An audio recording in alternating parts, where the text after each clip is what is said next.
Welcome to Comic Book Wednesdays, a somewhat weekly series, if we're feeling like it, where we talk about comic books. We're your hosts. I'm Ian, I'm Al. And I'm Shane. How's it going? and if you're still following along at this point, you're probably already subscribed. But if you're here for a new one, please subscribe.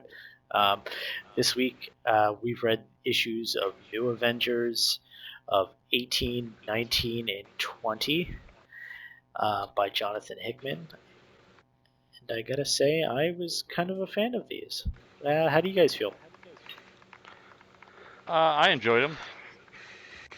They explored a lot of things, and I was really happy that they did because it really tested on the character's morality, and I like that. Oh, deepness. I like Deep it. nose. Well, since you got this like big brain thoughts about it, you get to go first.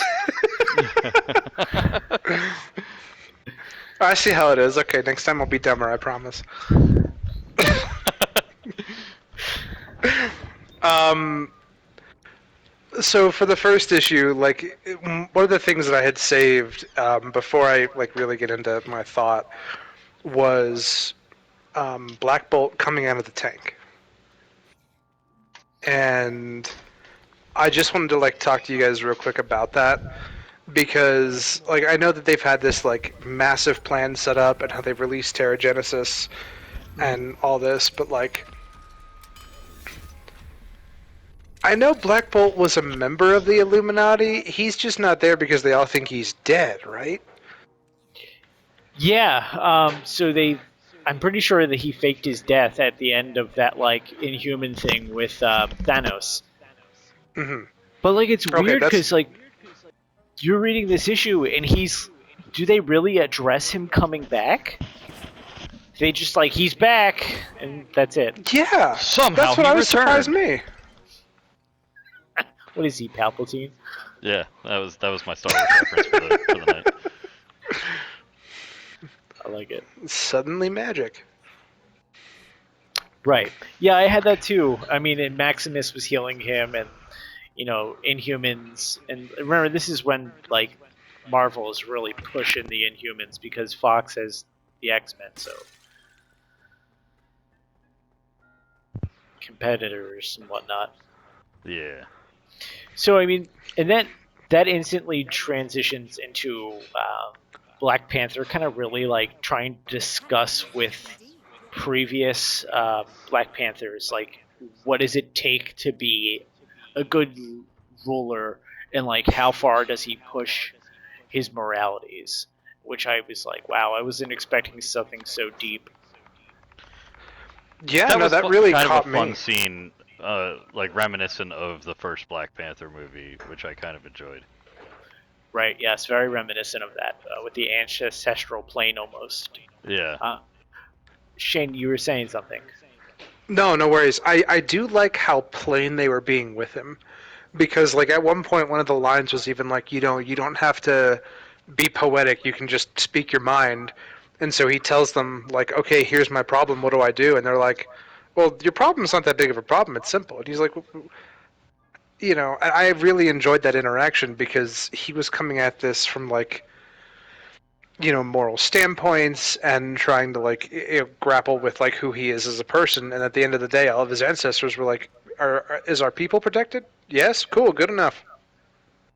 Right, exactly. Like just protect Wakanda, basically.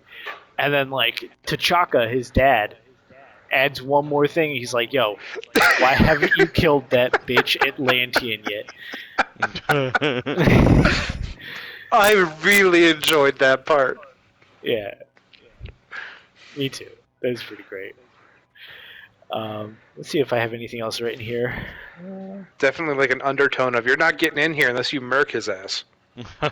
Right, exactly. Like, I want to see his butt plastered across the plains of Wakanda. Like, boom. That I think that was like the only part of that part that like I really stuck out to me that I wanted to address. Um, we see a little bit more of like progression of the characters. Like Bruce is talking to Hank McCoy. He's getting his own little like hand transponder that detects with the incursions, Hmm. and that was interesting. But I think like another big part that like stood out for me was Tony kind of talking to Black Swan. Now I don't remember any of the conversation per se, but just like his persona and tone, very like stressed and frantic. It's Yeah, Yeah, he it was a did little seem kind of that spazzed. way. yeah, That he he was was very stressed out and like about ready to snap. And then there was an interaction.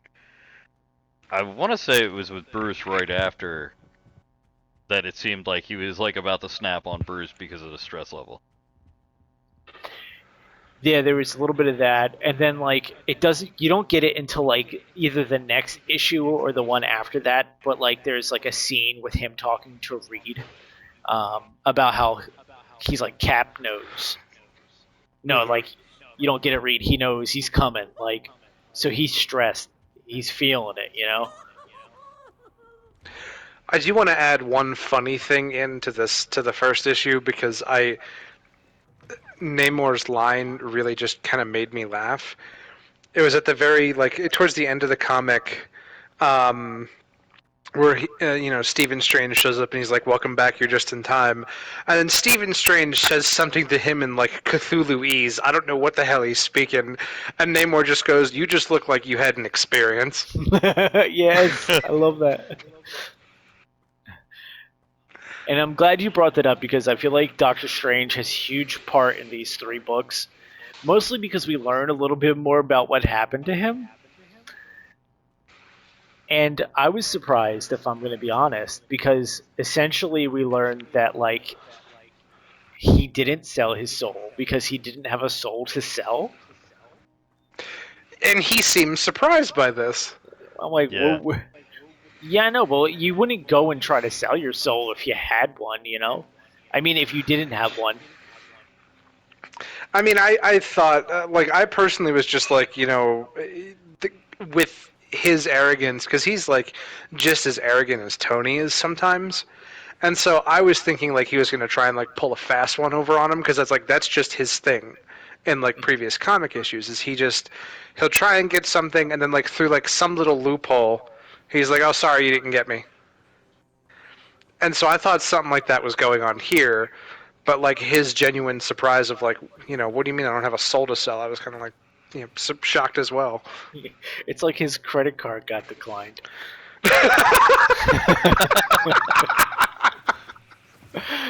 Oh, I love that. Man, we'd be making jokes about how he went to the Devil's Farmers Market and like he didn't even buy anything. Like, You got Went to the declined, Devil's bitch. Farmers Market with no cash. Boy. y'all take card? No. And I think that happens in the beginning of issue 19. Yeah.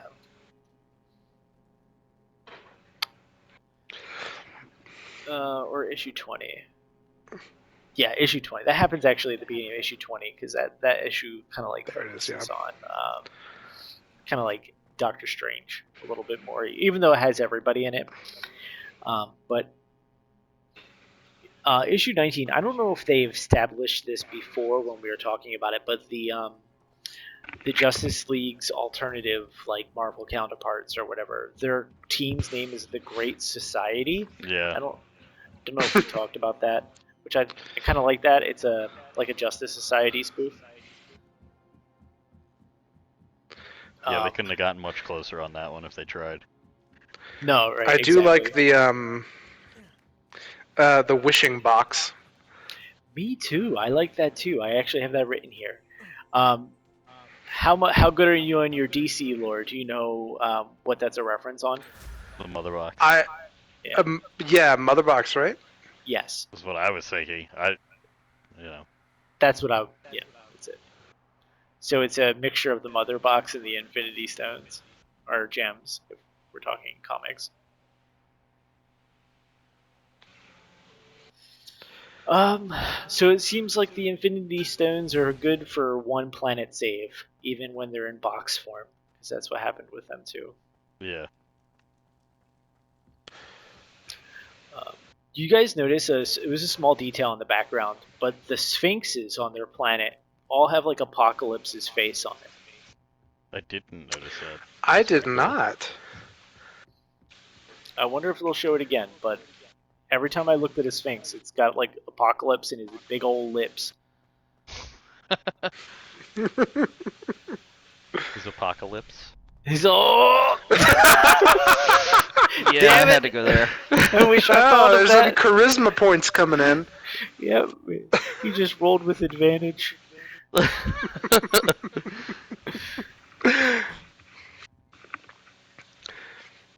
Yeah, his Apocalypse. Oh god, that's so good.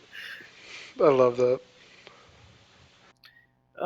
So I mean, issue 19 was a little like meh for me because there was a lot of like talking and like yeah, it's good. But was there any specific words that or things that you like screenshotted that you want to like talk about, Shane? Because I don't have any specifics like that, but I do have like broader points. Excuse me. Yeah, I do. Maximus trying to let loose Corvus Glaive. What was up with Yes. that nonsense? Yeah, I wanted to mention that too. Yeah, that's crazy. I honestly like I don't quite get what he's doing there. I mean, it's going to lead to Thanos being released, right? It has to. Has to. The only thing that I can think of is like he talked about how Black Bolt is set to become this like savior, and that was their grand plan.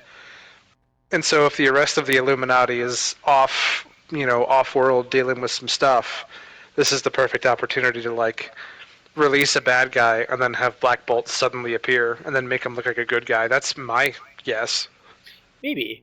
I also have the thought in my head that like maybe they want revenge and like where he's at right now isn't good enough. That's a good point. Interesting. Also, logic doesn't always work with Maximus. So, No, he definitely seems like he has a brain as a bag full of cats. yes, he's very chaotic.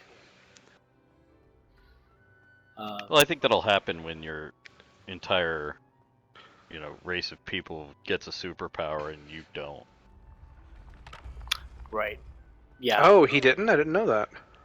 I think that's at least that was a storyline from them, right? Like he didn't get a power, that's why he was the not Right. chosen king.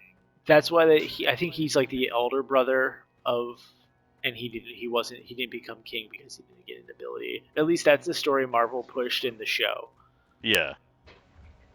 Which was not a very good show, but Right. Yeah. I don't know. Gotta be honest. I don't know enough about Inhumans, and I don't think me neither. I don't think I will unless we pick a story for them. But like, so I did have that. We talked about the wishing boxes.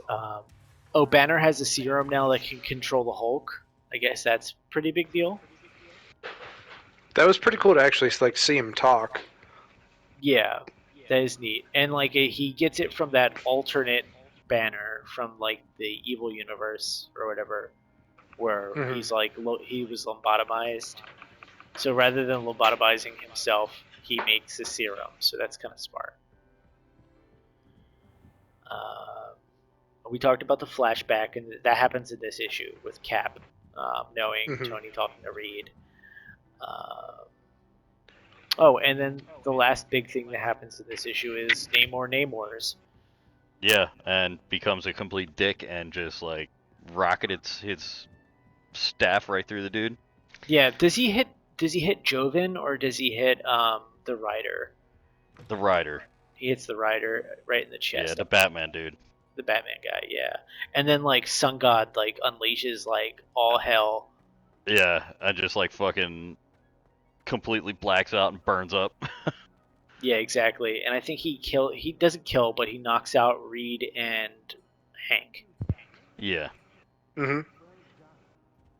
So, one of the scenes that I think it's from the next issue that I wanted to talk about that I really enjoyed was the Flash character completely dismantling Iron Man's suit. Yeah, that was so cool. It was really good. That was like one of my favorite scenes out of the 3 issues. Yeah, that's such a good scene.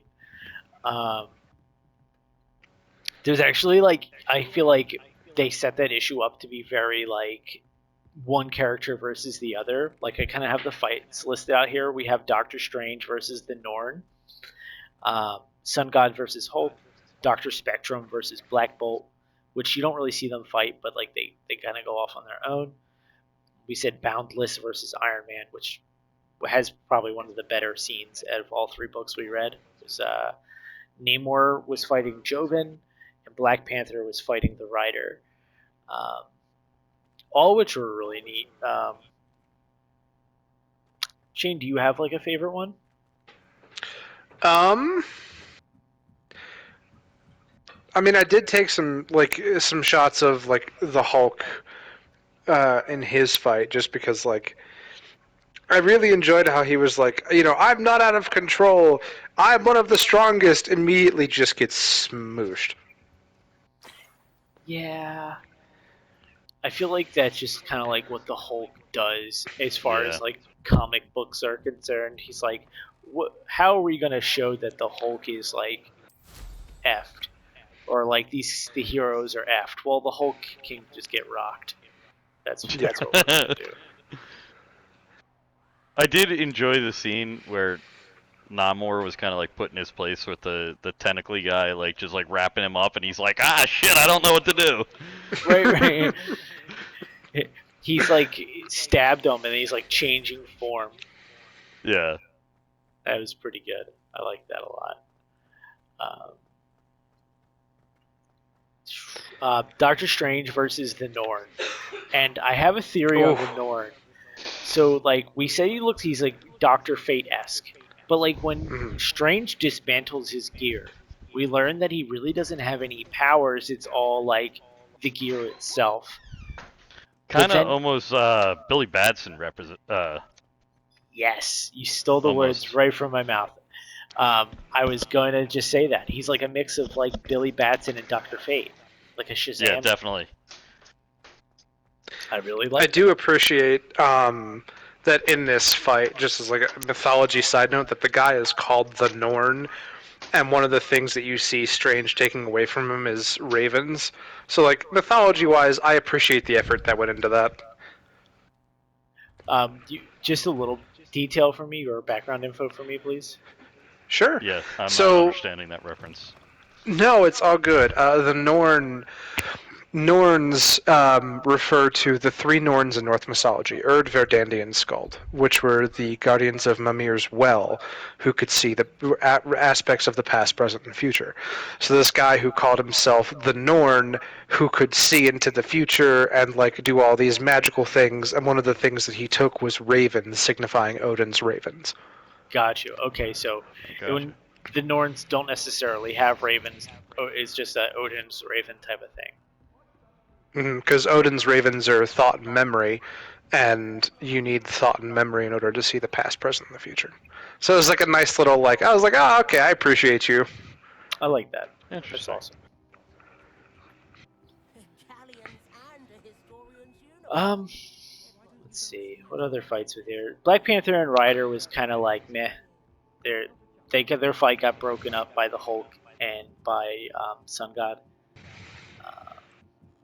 But like Doctor Strange really seems to have a rap on everything. I don't know exactly what he did, but he's got his third eye now and he's ready to f shit up. You know? Yeah, he's speaking Cthulhuese at everybody. Yeah, he really is. Curious to learn more about that. I feel like we haven't learned everything about what happened to Strange. Strange might not even know everything that happened to Strange. Oh, I'm sure there's a lot to come from that. Yeah.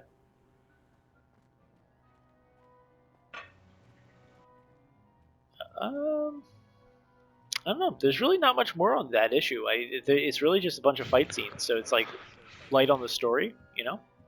Yeah. It was nice change up to having it be a fun. fight. Definitely.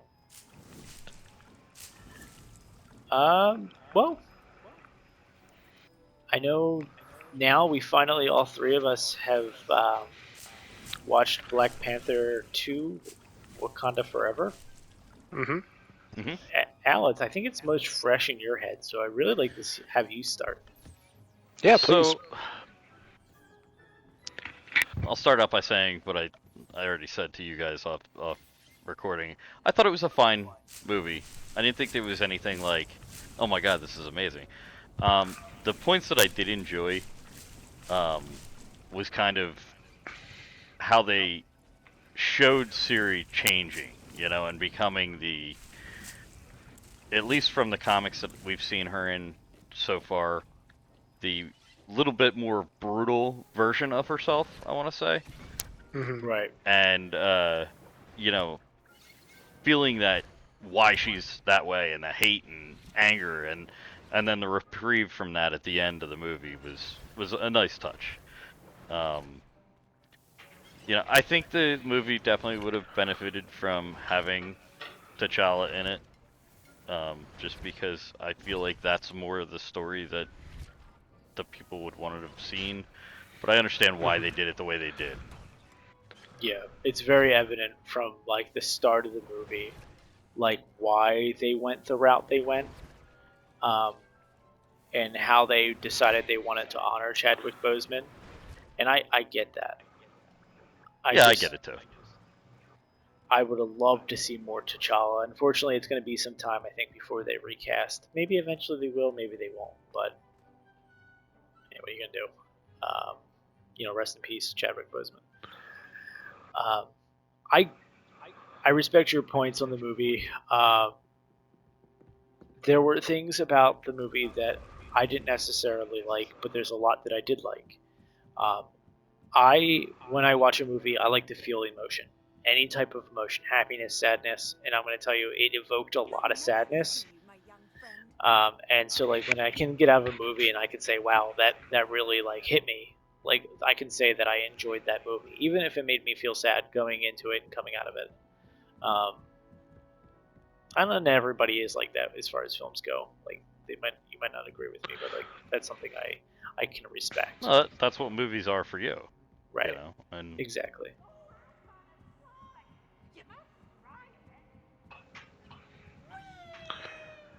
so Shane, your opinion on the movie?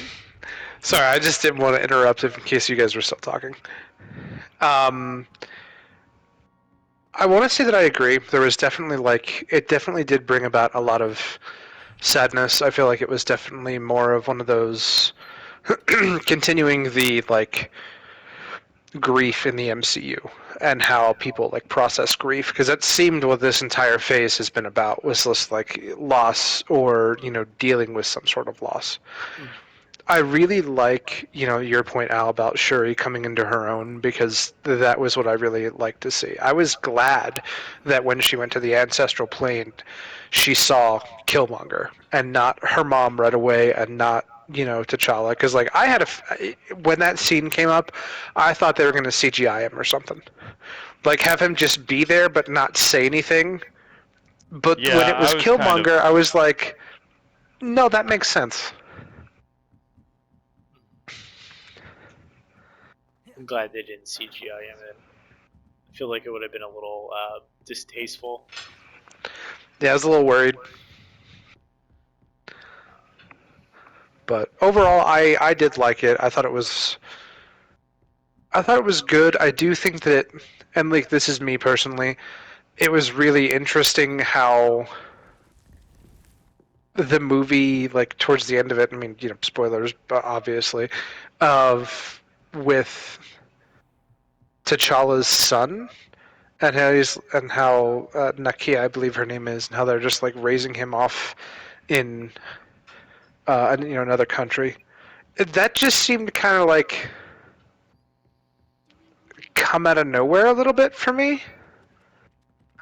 It's funny you say that, and it. I think it feels that way because it's actually remnants of the previous plot before Chadwick passed away. The movie was going to be about T'Challa struggling with um, like Namor and Wakanda and foreign relations, as well as coming to grips with that he has a son, he's a father now, you know. So Mhm. that wasn't going to be left field at the end of the movie. It was going to be a large part of the movie with him in it. Right. Okay. So yeah, I feel like that's why it felt left field, because it was like one of the only, like, it was a main pillar of the previous movie that they want to just kind of keep, and like, but yeah, Gotcha. I Okay. mentioned. I don't remember, Al. Did you talk about Namor at all? How you felt about Namor? Because I feel like he's a huge part of that movie. Um. So I understand what they were trying to do with the Aztec version of it, Mm-hmm. and I like that they gave him his, you know, wing ankle power and all Mm-hmm. that stuff. It was. I mean, it didn't wow me, but I get it. Like they didn't have much of choice, I guess, to go on. They, Hmm. they could have went. I mean, Atlantis, Greek, all that kind of stuff. I feel like they wanted to keep him similar to comic route, but also kind of steer people away from like what DC is doing with Aquaman and keep it Right. fresh.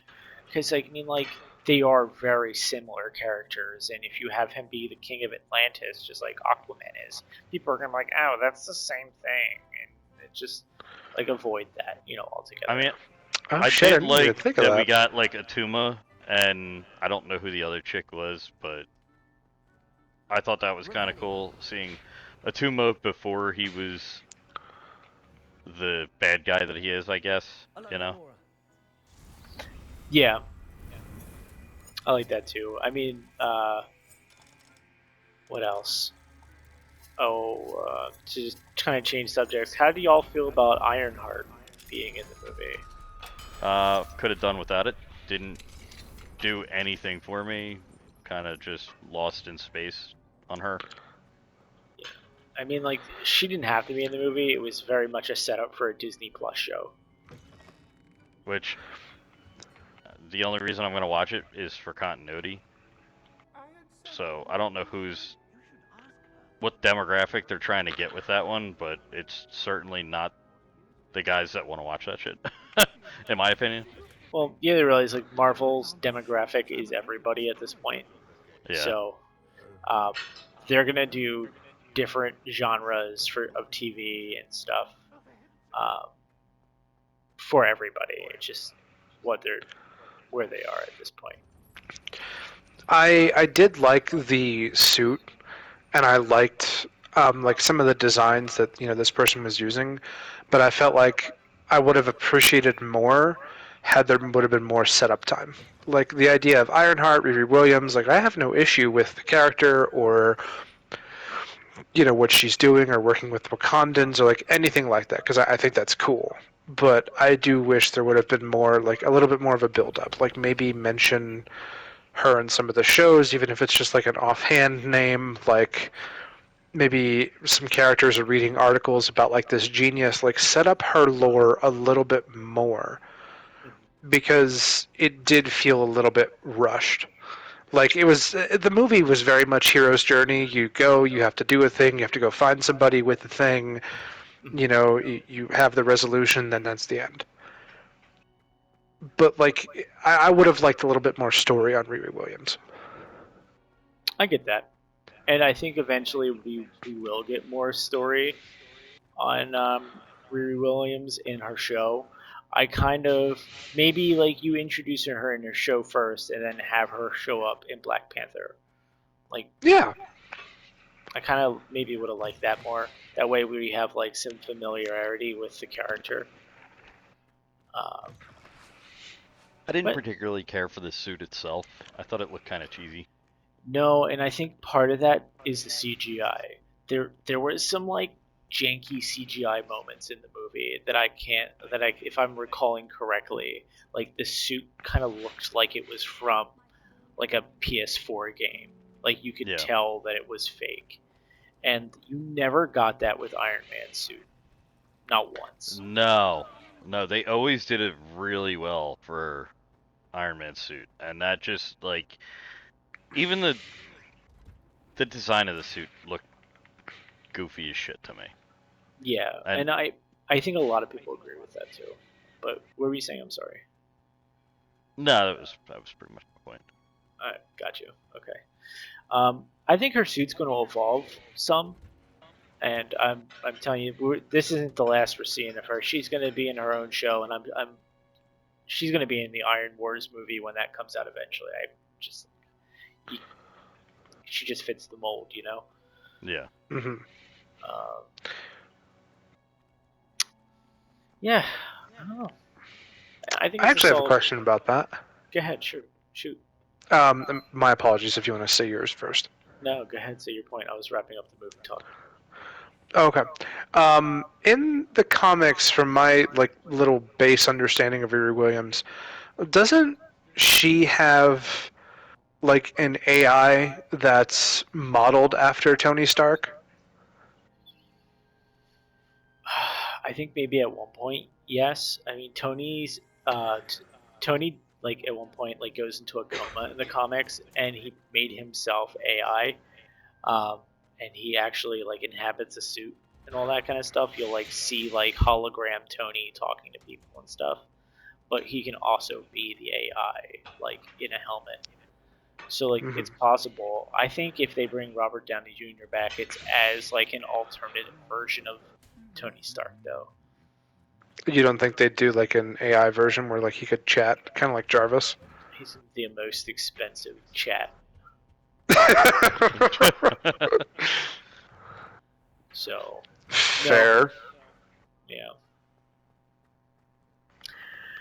Um, there is some Marvel news we can talk about. Either we could do it on here, or we can wrap up and we can just kind of chit chat about it. It's up to you guys. Either way's fine with me. All right, Yeah, lay it out. Let's lay it out.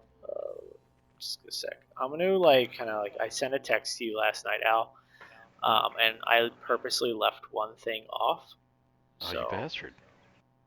all right. So, Feige recently did an interview with Entertainment Weekly, and a couple big takeaways are they're going to be cutting back the amount of shows that they're doing a year, and kind of letting you sit more with the show, and like digest it more before something new comes out, which I think is really needed, honestly. Yeah, So I'm I glad. Especially agree. because he said himself that, there's too many shows going right now.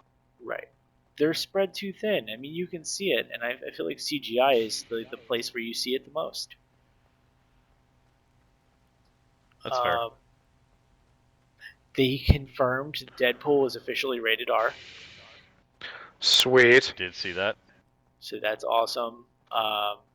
Spider-Man 4 is currently being written, so the rumor that I read a couple weeks ago about it filming this winter is probably true. Okay. Um, Captain America: New World Order starts filming within the next couple weeks, and he's really excited about like the whole Harrison Ford being the president. So that's awesome.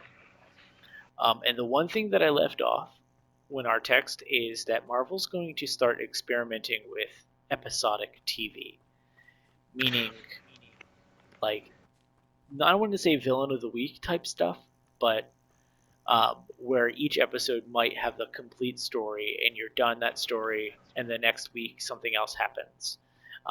Interesting. Hmm. And the show that he specifically talked about doing this with is Daredevil. Oh. And I left it off purposely because Interesting. I wanted to see your response. It is very interesting, right? So here's my thing. I don't know enough Daredevil villains that I could take away from that, I don't think. But I'm interested to find out.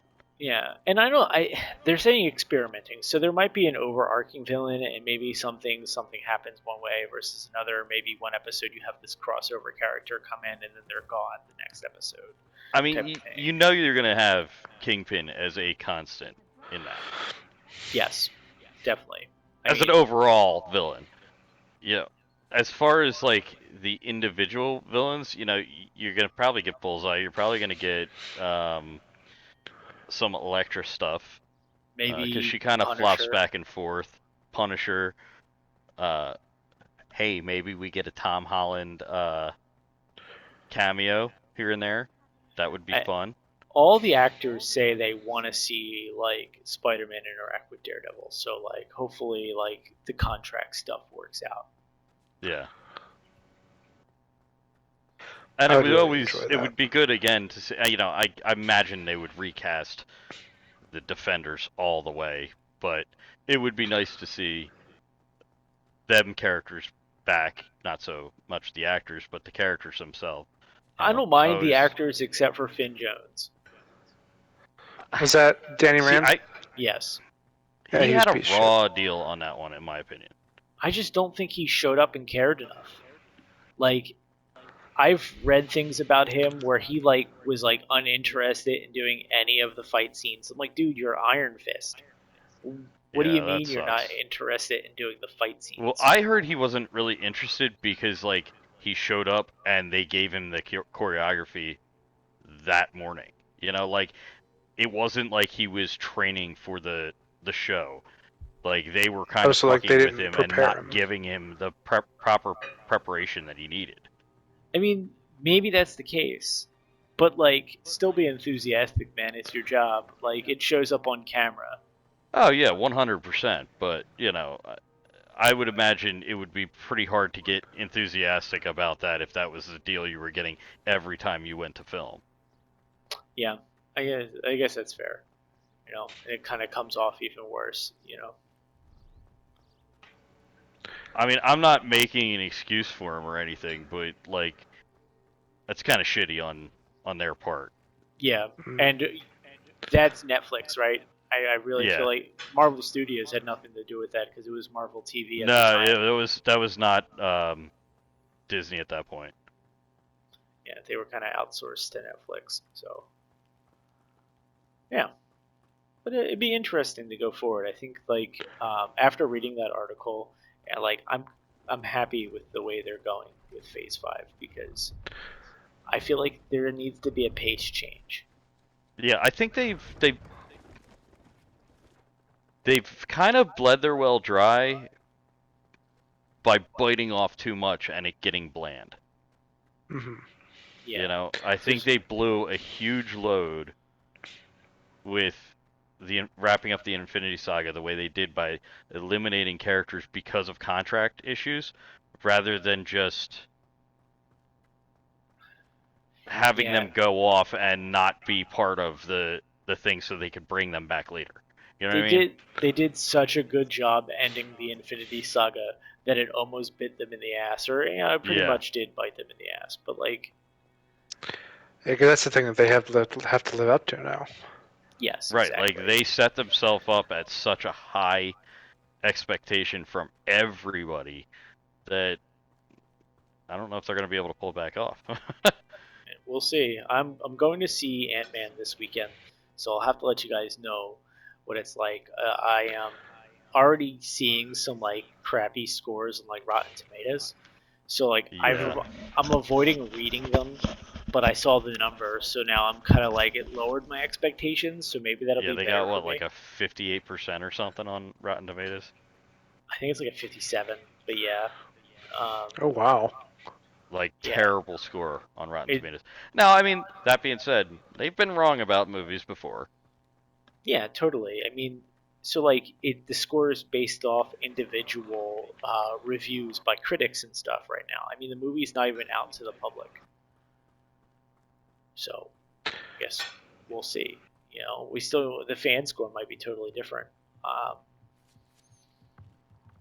but I'm excited to see Jonathan Majors as Kane. I'm Kang. I'm just really excited about him in general. I think he's a great actor. Kang has the potential to be a more aggressive like villain, like because when I've seen the images and things for Kang in like trailers, I get the feeling that this is definitely somebody more dangerous than Thanos, and I hope that it carries over with his acting. And like from what I've seen in Loki, I don't think he's going to have a problem doing it. But that's one of the things that I'm excited for is I want to see how well he does this villain. I don't Yeah, know anything about the villain. I want to leave the theater thinking, oh God, that's a problem. yeah. He That's a he fair needs to fair be assessment. menacing. Like Like I want to at the end of that movie be like how I felt when I got out of like um, Infinity War, where you're like, damn, like the heroes are Hmm. effed. Like how are they going to get out of this? Um, we'll see if they do that. But yeah, I think that should be it for us tonight. Let's wrap this up. All right. So next week we are moving on nicely. We still have more new Avengers that we're reading. So we're going to do 21, 22, and 23. Oh, nice. Um, so I'm liking that story. Sweet. We'll get the conclusion of our little fight here, probably between the two Earths. Um, but yeah, thanks everybody for listening. I hope you enjoyed the comic talk and the extra movie talk. Please remember to subscribe and like. Again, we're your hosts. I'm Ian.